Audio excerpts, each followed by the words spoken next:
All right, what's up, everyone? Episode 27 of the Backlog. Welcome, everyone. My name is MidJay, my brother, Mr. Picasso.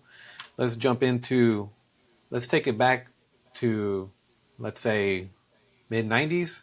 Remember going to the arcade and coming across this game, Area Uh, 51. Ever remember coming across that, but Oh, yeah, you were there for that. remember, I do remember light guns being a not a popular thing, but kind of a fad thing. Yeah. I remember Duck Hunt was big. I remember what's the zombie one? House of the Dead. That was a big one. And then Time Crisis. Those are always all over each You don't arcade. recall ever seeing this one? I think they might even have this at our local arcade. What is it? Quasars? Never. Ugh. I saw it and I was like, man, this stupid obscureness. So you What had it never seemed to me. you had never played this game before then? Never. Mm-mm. Really? I So think you that were was just my like, first "What time. is this weird shit?" When Yeah, what is that this? card What said, is "Come this? on, follow me." Yeah, what is this? Not House of the Dead? Like you bring me into this one? When I think about light guns, this is what I think about. Area 51. That's funny. Like as far as if you were to tell me like what started it all, to me, it was Area 51.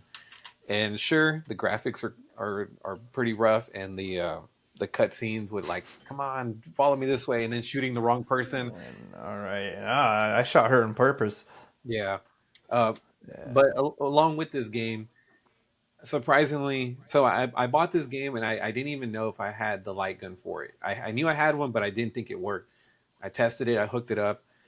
There's some light guns where you have to actually bridge it to the video in the back of it, like a little like a T, and you connect that T into your PlayStation, and then the other one into like your component cables or your video cables. It's real messy. The one I had is straight into Yeah. the controller port, and you're in. It was a little bit cracked out when we put on the turbo mode. That was pretty intense. And then Oh. you were kind of playing off to the side, but if you had given it a shot, maybe where you're like actually one on one with it, I would say the arcade feel of this game was actually pretty good. To those unaware, eh, every time you take a shot, there's a white blank screen that for I forgot how it works, but a blank screen needs to be shot in order for you to register that being Isn't an it? input. Isn't it like a grid? Like an XY grid, and then basically it's reading wherever it's targeting, and I think that determines where your shot is, something like that. There, I'm not. I watched the whole video, don't remember, but I Yeah. know there has to be one frame that says. I think there's like two parts of it, and that Mhm. single frame that's like across the TV needs to happen Yeah. in order to tell it it's starting or it's stopping. Because yeah, you do have to have a position on the screen somewhere, and it's calibrated in a way. And normally when you shoot without the turbo functionality, meaning just your finger going crazy as crazy as you can, you normally don't notice it. But when you have turbo Uh, function on it, I mean, it's just giving you It, epilepsy seizure time, man. it's doing two things: it's being functional and being immersive. Like, oh, that's the flash from the bang. Like you Mm. just Yes. shot something. But when you're doing it 30 times a second, you're just Oh getting yeah. this wave of seizure. But Uh, I did like that. Maybe they had already kind of thought about this at the end of the little battle scene, whatever you want to call it. You get scored on your accuracy, and I think they intentionally knew that. Yes, you can use turbo and you can just maul your way through this game, but you're going to lose a lot of points because you're not playing it the way you're supposed to. So, anyways, um, Area 51, uh, I would recommend it. I don't know if you would recommend it. uh, Purely Probably not. nostalgia. Yeah, not. I mean, it's hard to for the uninitiated. I think there might be better light gun games or better ways to experience them. Hmm. Nothing beats two-player arcade mode, Time Crisis. You're both awkwardly functioning in the arcade, stepping on it, figuring it out, wasting quarters. If you take out the quarter wasting element, I think you'll be all right. Yeah. Uh, But in terms of light gun games, I think Time Crisis and House of the Dead. Hmm. House of the Dead kind of has this like iconic look to it now, Yeah, and so iconic that they could even make Typing of the Dead, and it's still somehow fun. I'm not sure if you've heard of that game. I have heard of that game. There was also another one on Dreamcast. It was supposed to. Hmm. I don't know if it was. It reminds me of a game on Dreamcast. I think it graded you on how fast you could type. It was promoting people to get better at their typing skills. Well, anyways, that's what that kind of reminds me of. Yeah, Um, typing the skill. yeah, but as far as light guns, I think it's good. You're right. There are so many other choices. I think Wii was actually a good game to go back to play some of the light rail games that they had. Hmm. But we went from Area 51 into a sports game, which was Ready to Rumble. I don't know if you Hmm. played this growing up. I sure did, but I think I played it on the PlayStation 2, and I saw this for the Dreamcast. I'm trying to beef up the Dreamcast catalog. Yeah. I I was expecting it to be a lot worse, and then when I saw Midway had made this game, I was like, okay, well Hmm. let me give it a good shot. I thought it was still pretty fun. Hmm. It was a lot harder than I remembered, by the way. uh, I was on the opposite boat of like I thought this was going to be a lot better Uh, because I do remember growing up. I was on the opposite end because I do remember it growing up. I either watched you play it or I played it for a little bit and I didn't know what I was doing. Uh, but at the time, I remember it was a cool, fun fighting boxing game. And coming back to it, I didn't know. I didn't know what to expect.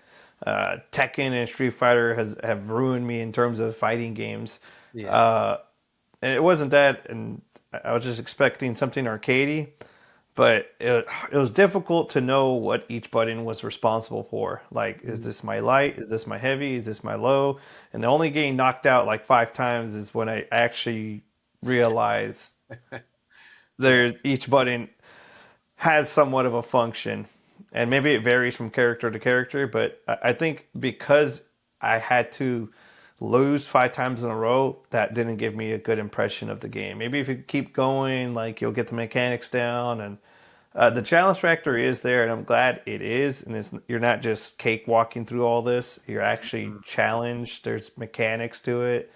I do feel like ducking, dodging, blocking are mechanics in the game, Mhm. but I couldn't wrap my head around it for the 20 to 30 minutes that we're diving into this game. Yeah, I think it was a little more technical than I expected as well. The something that I realized kind of in the middle of the match was depending on which way you're facing. Like if you're leaning into the fight, if you're going forward, that creates another a series of types of punches. If you're holding back, it creates another. Like those are when you get maybe your uppercuts. So Mm-hmm. there was more complexity to the game than I expected, especially from a midway game where you think about like Blitz or just like a run and gun type of sports game where it's just like full all out. As cartoonish as it looks, it was more technical in terms of boxing than I expected. Um, Mm-hmm. Very fun game though. Um, I would recommend that. Even to today's, if you're looking for a boxing game, that one it probably gives you more boxing than probably some boxing games today. And Mm-hmm. then we're all over the place when it comes to gaming, and basically these games come from just going to the game store, finding a good deal, and this is a game that I have been constantly overlooking because I have heard so much bad hype on it, Mm-hmm. which was Capcom's Fighting Collection, and I'm Mm-hmm. so glad that we finally gave it a shot on the new Fighting Collection game, and I didn't think it was that bad. And when I Mm-hmm. finally, I was like, well, you know what? Like for $10, I'm scooping this thing up. Yeah, for $10, not bad. I can see most of the flaws in this game. Static backgrounds, the quality differences, the characters' designs are all they did was get characters from different games and just put them together. Uh, I from what and I I hear, Mhm. I'm sorry. I looked at it like as a game just having fun. I looked at it experimental. I didn't know the backstory that this game was basically surviving to maintain the 2D era. Mm-hmm. And so I, I'm like way after the fact, and I'm like, it's not that I, bad. I just didn't know the scene of when this game came out.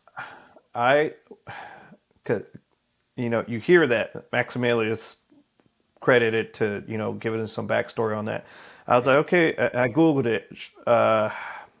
I should have got like my notes ready, but there wasn't that many 2D fighters that were released around this game. I think it was around 2004 that this game got released.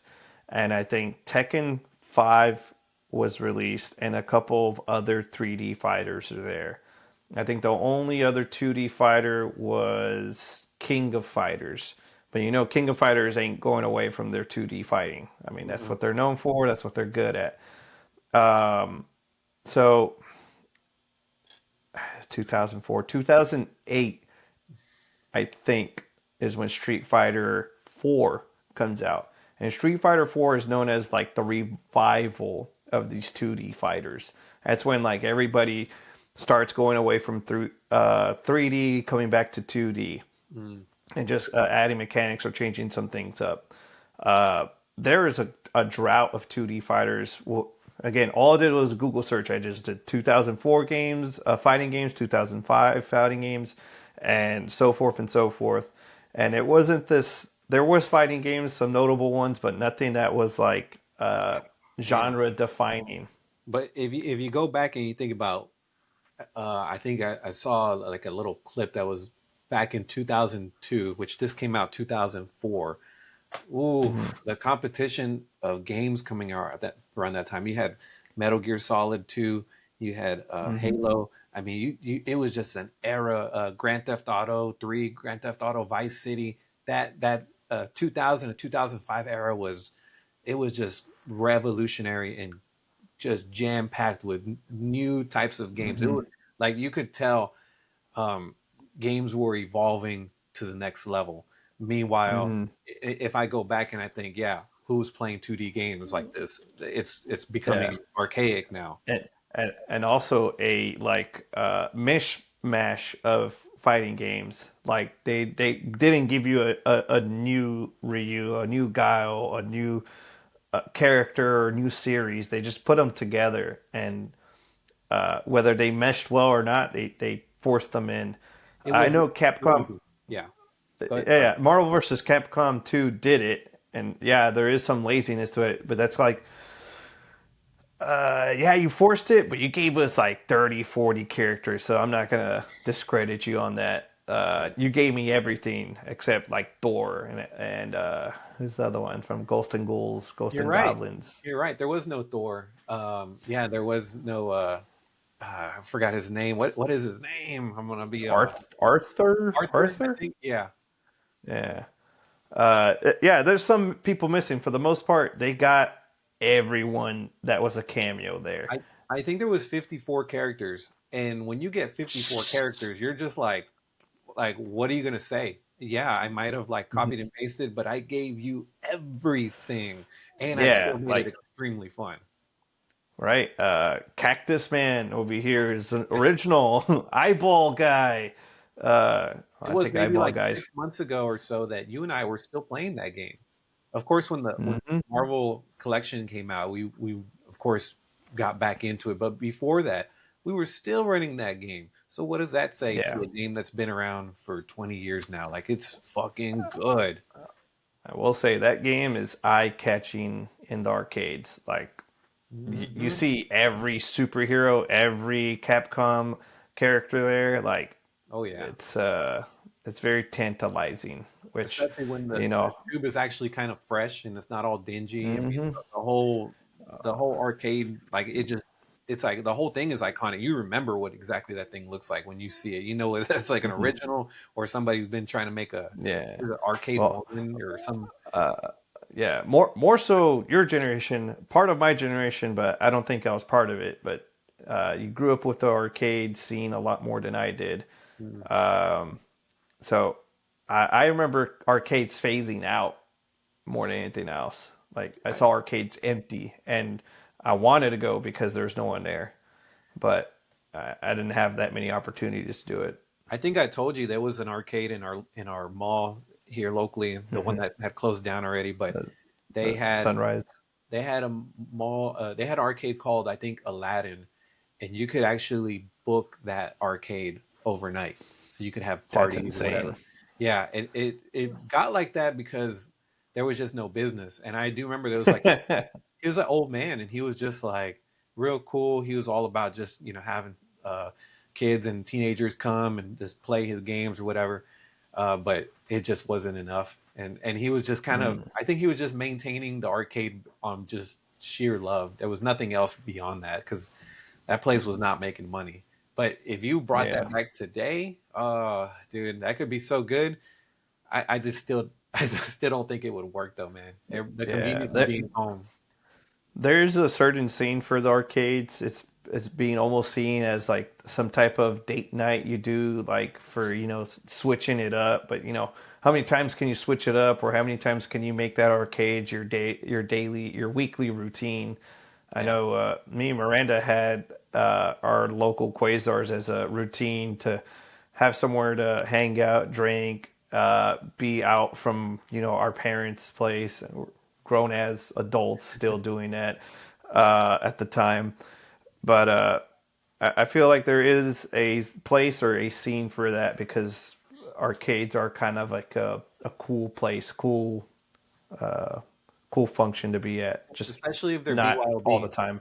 Especially if they're Yeah. BYOB. They open up doors for young kids to just have somewhere to go and hang Hmm. out. But that's pretty much it, everything that we ran on. Of course, we ran on Tekken. That's just no surprise to it. And then we Hmm. ran Mortal Kombat 1, which I just want to touch on that because the game it's beautiful. It's good. But in fairness, we're just at capacity when it comes to fighting. And like every week, I feel like we're dumping a new fighting game in, and we just don't Hmm. have room to give it as much love and care as it needs. Because as we're starting to discover with Tekken, when we played like Street Fighters, it's just so easy for us because we've been playing it for so long to just get in, get out. Then you play something like Tekken, and you're like, oh frick, like you need 100 hours to like start getting pretty decent at it. And then you start to see the same thing again, like, oh, well, you want to get good at Mortal Kombat, you got to re-dump another 50 100 hours to get good at this game again. So I just don't, in fairness, see that we have any room for it for like a good review.